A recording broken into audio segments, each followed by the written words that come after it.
I was really only halfway serious, Harold, about the leak. I think we got it fixed last year. We haven't talked about that one for a while.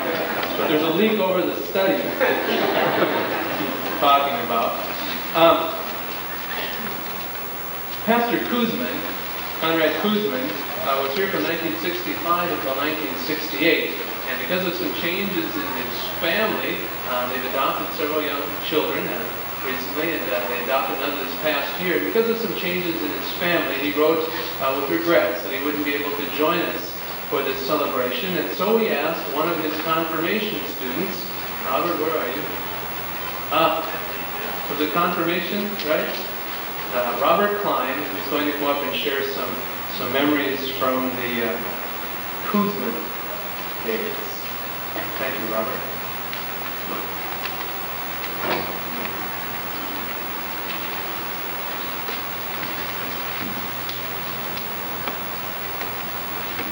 Nobody came expecting Robert Klein, the entertainer. I was a member of the 68th confirmation class, which is his last confirmation class here. And being 15 at that time, I suppose the things I remember about Conrad is quite a little different from some of the others. I remember piling into his Volkswagen and riding around town. And then there was always the contest to see how many people it would take to move the Volkswagen around a little bit.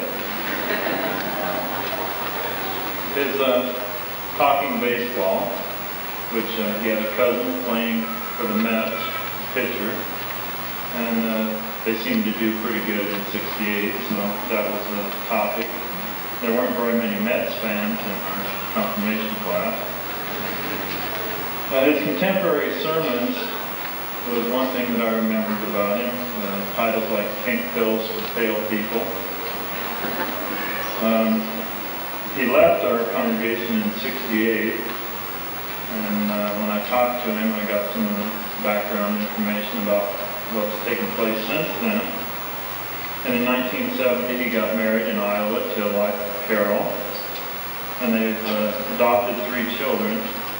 Micah is age 11 and is Tahitian, and Nicole, 6 years old, is a Native American and Scandinavian.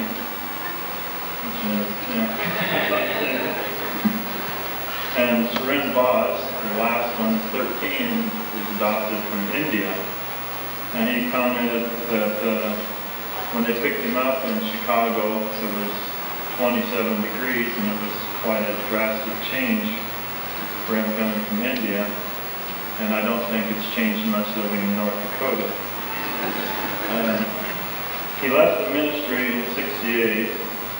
But in 1976, he accepted a call to Ryder, North Dakota, and was a minister for that congregation for 9 years. And in 1985, he accepted a call and is presently serving at First Lutheran Church in Beach, North Dakota. And there's 240 confirmed members. I had to look up where Beach, North Dakota was, because I was curious. And it's in southwest North Dakota, about 2 miles from the Montana border, and right on Interstate 94. He extended his wishes that we have a happy anniversary, and his regrets that he couldn't make it. And he was going to try in the near future, if things worked out, to get down there and visit some of the people. Thank you.